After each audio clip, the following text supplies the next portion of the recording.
It's October time again, which means it's time for all the hauntings, like from zombies, werewolves, and vampires. And by our very first fan request, we're going to be talking about if those are possible today.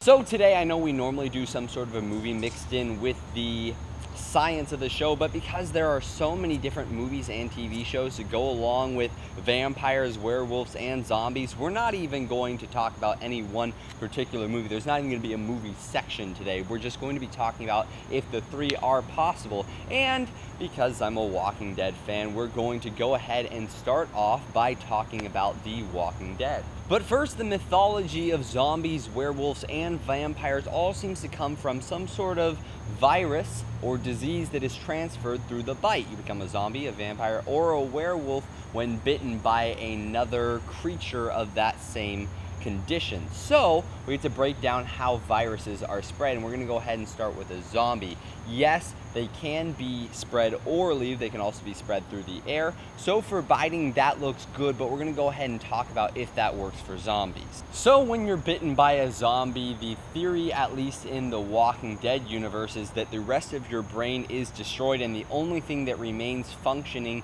is your brainstem. But would the zombies even be able to function if that happened? Well, the answer is no. The brainstem does little more than adjust your heart rate, your blood pressure, and keep you breathing. It doesn't really have much more responsibility than that, except for maybe twitches when you're poked. It wouldn't allow you to hear, see, and run around. So we're going to talk about what the different lobes in your brain do and which ones you could have shut off and which ones you couldn't. So the very first lobe is the frontal lobe. It's in the very front of your head, and it controls emotions and problem solving and things like that. And let's be honest, zombies are stupid and they don't really love each other. So there's not really much need for the frontal lobe. That can go away.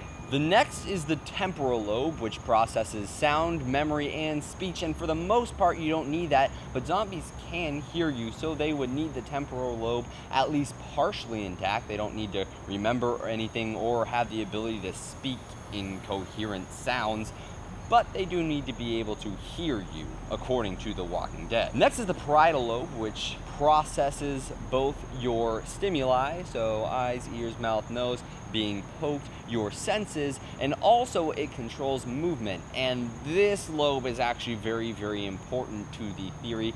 They do move and they do react to being hit. Not very much, but the movement is sort of a big deal. That's sort of their last remaining thing that they're able to do. So the parietal lobe would actually need to be remaining intact. And lastly is the occipital lobe, which basically controls your eyesight. You don't really need it for anything else than that. The zombies do see, they do hear, and they do move though. So parietal and occipital lobes are necessary. So is the brainstem, but again, The Walking Dead got that theory wrong. So does that mean zombies are impossible?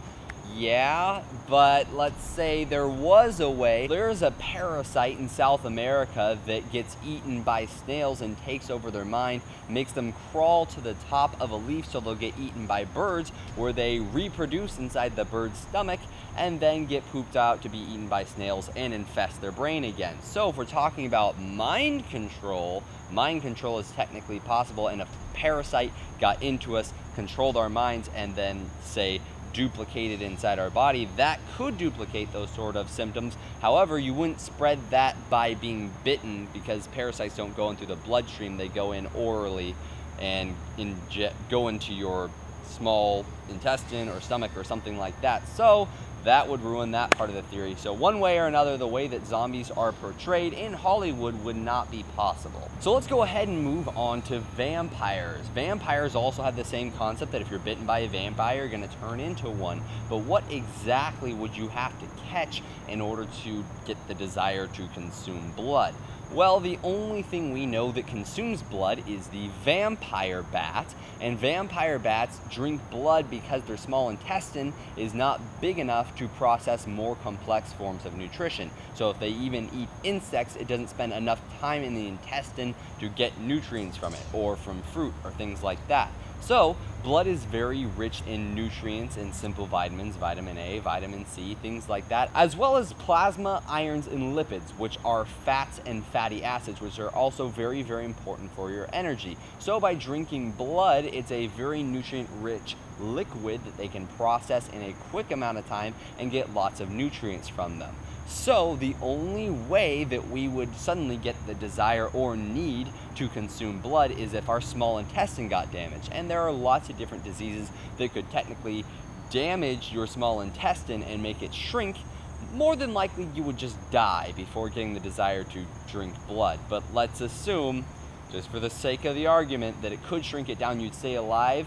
You probably wouldn't immediately think, oh, I have to drink blood. But if you tried it once, you might realize, hey, I stayed alive from that. And you might continue repeating the process, which would support certain movies like Dracula, where they aren't going to turn into a vampire officially until they drink their first blood, in which case it remains an unsatisfiable desire for the rest of their life. However, for the most part, you die before ever getting the desire to drink blood, and it would never occur to you, gee, maybe I should kill something and drink its blood. If it happened the first time, maybe you continue doing it, but probably not, and we'll move on to werewolves. To be fair with werewolves, there is some theory out there talking about things going crazy when the moon comes out, that maybe there's some sort of tidal effect, that some sort of increased lights affects our visual cortex, causing us to become more alert and more high energy and more animalistic, but most of those reports were done way back in time in medieval Europe and even early 19th century, 20th century, before we even really knew that much about the body. The big thing about craziness is that there's this concept called the confirmation bias. And so if someone's acting crazy when there's a full moon out, we're likely to say, hey, that always happens on the full moon. Whereas if it's away from the full moon and someone's acting crazy, we go, they're just crazy. So more than likely this theory isn't possible, but there's a couple interesting things about werewolves in the first place that make it kind of interesting. The first is that crazy people are actually called lunatics, like lunar, like moon. So the early theory was that everyone who was crazy was caused to be so by the moon, which is why this theory started developing in the first place. The early lycanthrope was named Lycaon, who was the first werewolf. And over time, that myth evolved to include different things, including being affected by the moon in the first place, which was not a part of the original Roman legend, as well as being vulnerable to silver. Originally, they were just wolfmen and were affected by pretty much everything. One last thing about vampire and werewolves is they both have some sort of transforming ability. So a vampire can turn into a bat, and a werewolf can turn from a man into a wolf, and vice versa. So is there really any disease that makes you change between different things? Well, there are diseases that can change your physical appearance, even change your eye color. However, something that makes you change species entirely has never been discovered. I'm not saying it's completely impossible, but out of, thousands upon thousands of years of medical research, nothing has ever shown up. And if it has, it's been shot down by modern science, so probably not gonna happen. But sadly, lycanthropes have absolutely no relevancy in the world. Unfortunately for this theory, werewolves and zombies are pretty much completely impossible, and vampires just highly, highly unlikely. So sorry about that for the fan who requested these topics. Unfortunately, not really gonna happen. But hey, we have lots of movies and stuff on them. I'll put some of my favorite movies in the description below. But as for this episode, we're gonna go ahead and wrap things up. Thank you so much for watching today's episode. If you like what you saw, go ahead and like and share this with a friend or a family member. If you want to see more, go ahead and hit that subscribe button. And if you have any ideas for future episodes, topics, discussions, builds, or anything like that, go ahead and let us know in the comment section below. I'd be happy to do them. And we'll go ahead and see you next week when we're going to be talking about if ghosts are possible. Oh, thank you. I do science videos for YouTube every week. I was a film major for a while, so you pick up stuff. Have a great night.